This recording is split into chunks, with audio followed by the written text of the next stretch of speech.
नमस्कार दोस्तों, आज के इस वीडियो में एनसीईआरटी साहित्य संग्रह जो क्लास 6 से लेकर 12 तक का है उसके इतिहास के प्राचीन भारत के इतिहास यहाँ पर हम लोग चैप्टर को देखेंगे जो आपकी परीक्षा Bihar state PPSC tree CTET या कोई और अदर कम्पिटेटिव एग्जाम की आप तैयारी करते हैं उसके लिए काफ़ी इंपॉर्टेंट है, क्योंकि इसमें जो भी कंटेंट है सारे एनसीईआरटी के द्वारा लिए गए हैं।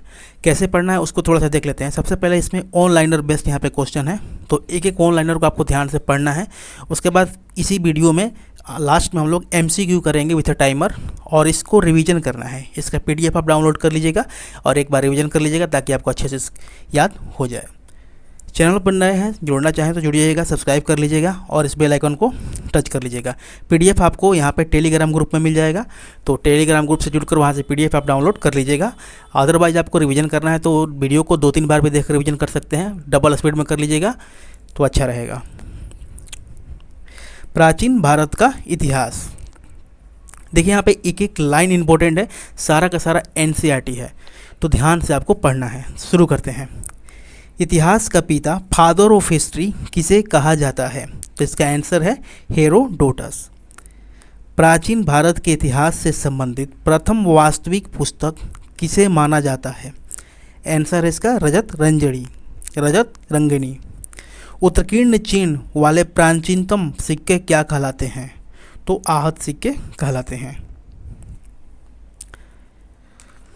सिक्कों के अध्ययन को मुद्रा शास्त्र कहा जाता है।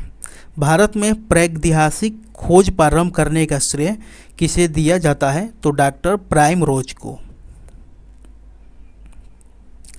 इतिहास को यहाँ पे 3 भाग में बांटा गया है। पहला है प्रागैतिहासिक काल, दूसरा है आग ऐतिहासिक काल, तीसरा है ऐतिहासिक काल। इसके टाइमिंग देखिए, मानव उत्पत्ति 3000 ईसा पूर्व तक, इसमें जो टाइमिंग है 3000 ईसा पूर्व से लेकर 600 ईसा पूर्व तक, और इसका जो टाइमिंग है समय है 600 ईसा पूर्व से आगे। पुरातात्विक साक्ष्य अध्ययन का एकमात्र स्रोत, क्योंकि लिखित साक्ष्य उपलब्ध नहीं है, इसमें लिखित साक्ष्य आपको उपलब्ध नहीं है। सेकंड है आग ऐतिहासिक काल, लिखित साक्ष्य उपलब्ध है लेकिन अपठनीय, उसको पढ़ा नहीं जा सकता है। और यहाँ पर तीसरा है ऐतिहासिक काल, पुरातात्विक साहित्यिक दोनों प्रकार के साक्ष्य यहाँ पे उपलब्ध हैं। प्राचीन भारत इतिहास को जानने के लिए किन स्रोतों का प्रयोग किया जाता है? तो आंसर है इसका धार्मिक ग्रंथ, ऐतिहासिक ग्रंथ, पुरातात्विक साक्ष्य तथा विदेशी विवरण। ब्राह्मी लिपि को सर्वप्रथम किस विद्वान ने पढ़ा था? जेम्स प्रिंसेप ने 1837 ईस्वी में। भारत के प्राचीनतम ग्रंथ वेदों का संकलनकर्ता किसे माना जाता है? तो महर्षि कृष्ण द्वैपायन वेद व्यास। तो ज़्यादातर आपको सिर्फ वेद व्यास ही मिल जाता है। प्राचीन प्रागैतिहासिक अध्ययन से संबंधित प्री हिस्टोरिक इंडिया किसकी कृति है? तो इसका आंसर है स्टुअर्ट पिगडेट। ये थोड़ा सा नाम टेढ़े हैं तो मुझे थोड़ा सा प्रोनाउंसिएशन करने में प्रॉब्लम हो रहा है, तो आप अपने हिसाब से इसको ज़रूर देख लीजिएगा। चीनी यात्रियों ने अपने यात्रा वृत्तांतों में भारत के लिए किस शब्द का प्रयोग किया है? इनटू। उत्कीर्ण लेखों के अध्ययन को क्या कहा जाता है? तो अभिलेख शास्त्र। लिपियों के विकास के अध्ययन को पुरालिपि विद्या कहा जाता है। सर्वप्रथम भारतवर्ष नाम का उल्लेख किस अभिलेख से प्राप्त हुआ था? इसका आंसर है हाथी गुफा अभिलेख से। प्राचीन भारत का सर्वश्रेष्ठ सुनियोजित इतिहास किसने तैयार किया? इसका आंसर है B.A. स्मिथ ने। पौराणिक मान्यता के अनुसार भारत के प्राचीनतम राजा कौन थे? तो वैवस्वत मनु। वायु पुराण में किस वंश का उल्लेख है? गुप्त वंश का। कौटिल्य के अर्थशास्त्र से किस वर्ष के इतिहास की जानकारी मिलती है? मौर्य वंश के इतिहास की जानकारी मिलती है। जैन धर्म का प्रारंभिक इतिहास किस ग्रंथ से प्राप्त होता है? उसका आंसर जो है आई थिंक स्किप हो गया है, अगला देखते हैं। मत्स्य पुराण किस वंश से संबंधित है? तो मत्स्य पुराण जो है आंध्र सातवाहन वंश से संबंधित है। विष्णु पुराण किस वंश से संबंधित ग्रंथ है? इसका आंसर हो जाएगा मौर्य वंश। खरोष्ठी लिपि किस प्रकार की लिपि किस प्रकार लिखी जाती है? तो दाएं से बाएं की ओर। नारद स्मृति से किस वंश के विषय में जानकारी मिलती है? गुप्त वंश के विषय में जानकारी मिलती है। स्मृति ग्रंथों में सबसे प्राचीन एवं प्रामाणिक पुस्तक कौन सी मानी जाती है? तो इसका आंसर है मनु स्मृति। शुंग काल का मानक ग्रंथ किसे कहा जाता है? तो मनु स्मृति को। स्त्री को पुरुष की अर्धांगिनी किस ग्रंथ में कहा गया है? तो शतपथ ब्राह्मण में। महाभारत का प्रारंभिक उल्लेख आश्वलायन गृहसूत्र में मिलता है। देखिए यहाँ से भी क्वेश्चन बन जाते हैं, ठीक है, तो इस पर ध्यान देना है कि महाभारत का प्रारंभिक उल्लेख जो है आश्वलायन गृहसूत्र में मिलता है। प्रारंभ में इसमें मात्र 8800 श्लोक थे, ठीक है, और इसका नाम जय संहिता था। कुछ समय पश्चात यह बढ़कर 24,000 श्लोक हो गया और भारत में नाम से प्रसिद्ध हुआ। अंत में 1 लाख श्लोक होने के कारण इसे सत्रसाहसी संहिता या महाभारत कहा जाने लगा। इसमें एक एक वर्ड इम्पोर्टेंट है। पुरालेख विद्या से क्या अभिप्राय है? शिलालेखों का अध्ययन। पुरावशेष का महानतम अन्वेषक किसे माना गया है? डार्विन को। इब्न बतूता का यात्रा वृत्तांत किस नाम से प्रसिद्ध है? रेहला। ह्वेंसांग ने किस विश्वविद्यालय में बौद्ध धर्म का अध्ययन किया था? नालंदा विश्वविद्यालय में। वीडियो को लाइक करते चलिएगा। यदि आपको लग रहा है कि मैंने आपके लिए थोड़ा सा भी एफर्ट किया है तो लाइक जरूर करेंगे। देखिए यहाँ पे प्रमुख अभिलेख एवं शासक काफ़ी इंपॉर्टेंट है। हाथी गुफा अभिलेख जो है कलिंग नरेश खारवेल के शासन में यहाँ उनसे संबंधित है। एहोल अभिलेख जो है पुलकेशिन II से संबंधित है। नासिक अभिलेख जो है गौतमी बलश्री से संबंधित है। जूनागढ़ अभिलेख रुद्रादामन से संबंधित है। प्रयाग स्तंभ अभिलेख समुद्रगुप्त से संबंधित है। मंदसौर अभिलेख मालवा नरेश यशोवर्मन से संबंधित है। ग्वालियर अभिलेख प्रतिहार नरेश भोज से संबंधित है। देवपाड़ा बंगाल शासक विजयसेन और भीतरी और जूनागढ़ अभिलेख स्कंद गुप्त से संबंधित है। बौद्ध स्तंभ लेख से किसकी जानकारी मिलती है? शुंग काल की। ह्वेंसांग ने अपनी यात्रा वृत्तांत का वर्णन किस पुस्तक में किया है? CU की। अरबी भाषा की पुस्तक किताब उल हिंद की रचना किसने की थी? अल बरूनी ने। बौद्ध स्तंभ लेख किसकी जानकारी मिलती है? बौद्ध स्तंभ लेख से किसकी जानकारी मिलती है? तो इसका आंसर है शुंग काल की जानकारी मिलती है। ह्वेंसांग ने अपनी यात्रा वृत्तांत का वर्णन किस पुस्तक में किया है? तो CU की में। इसको मैंने आई थिंक कर दिया है।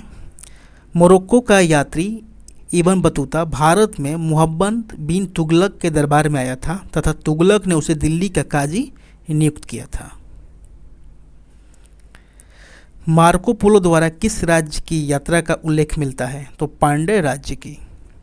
पतंजलि के महाभाष्य से किस वंश के इतिहास का पता चलता है? शुंग वंश का। यहाँ पर देखेंगे चीनी लेखकों का वर्णन। लेखक फाहान, इनका समय था 399 से लेकर 414 ईसा पूर्व।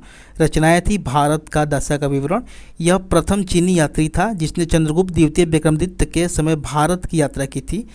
इसने गुप्त काल में वस्तु विनिमय के माध्यम कौड़िया चंद्रगुप्त मौर्य के राजप्रसाद राजमहल के देव निर्मित बताया है। दूसरा है ह्वेंसांग, इनका जो समय है 629 से 645 ईसा और इनकी जो रचना है CU की। ह्वेंसांग सम्राट हर्षवर्धन के शासनकाल में भारत आया था। इसने हर्ष को शिलादित्य की उपाधि से विभूषित किया। इसे यात्रियों का राजकुमार, शाक्य मुनि, नीति का पंडित कहा जाता है। एक एक लाइन इम्पोर्टेंट है तो एक एक लाइन को आपको दिमाग में बैठा लेना है।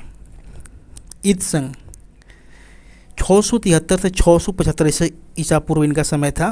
प्रसिद्ध बौद्ध भिक्षुओं की आत्मकथाएं इनकी रचनाएं हैं।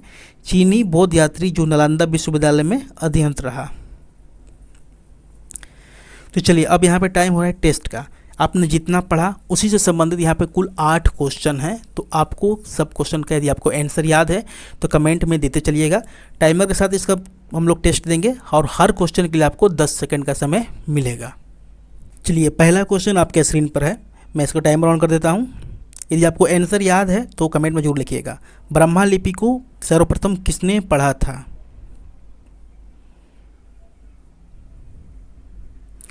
चलिए इसका आंसर देखते हैं। तो जेम्स प्रिसेप ने, option B. Next question, Jain धर्म के प्रारंभिक इतिहास किस ग्रंथ से प्राप्त होता है?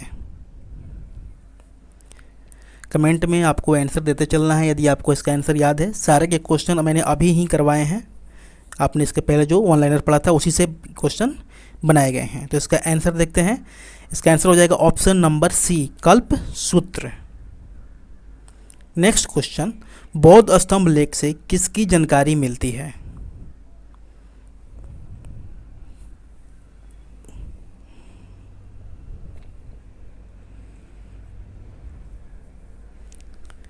तो चलिए इसका आंसर देखते हैं। ऑप्शन ए, शुंग काल की। नेक्स्ट क्वेश्चन, ह्वेंग सॉन्ग ने किस विश्वविद्यालय में बौद्ध धर्म का अध्ययन किया था?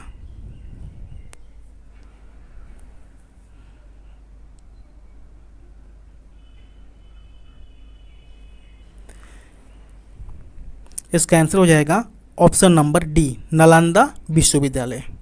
नेक्स्ट क्वेश्चन, जूनागढ़ अभिलेख का संबंध किस शासक से है? आप जब भी वीडियो देख रहे हैं, इतना उम्मीद कर रहा हूं कि आप इसका आंसर जरूर कमेंट बॉक्स में दे रहे होंगे। देखिए इसका आंसर देखते हैं। Option D, Rudradaman. Next question, Matsya Purana किस वंश से संबंधित है?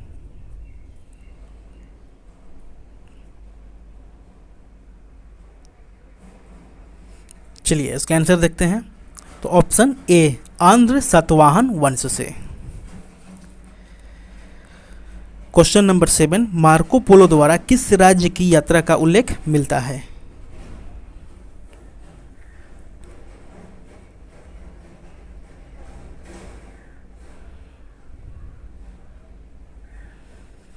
चलिए इसका आंसर देखते हैं। तो ऑप्शन सी, पांड्य राज्य।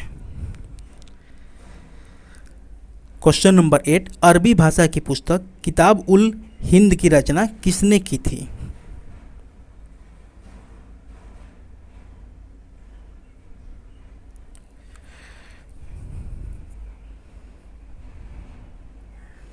देखिए इसका आंसर देखते हैं। ऑप्शन नंबर सी, अल बरूनी। तो चलिए आज के वीडियो में इतना ही। वीडियो आपको कैसा लगा कमेंट में जरूर बताइएगा। चैनल पर नए हैं तो सब्सक्राइब जरूर कर लीजिएगा। Thanks for watching this video.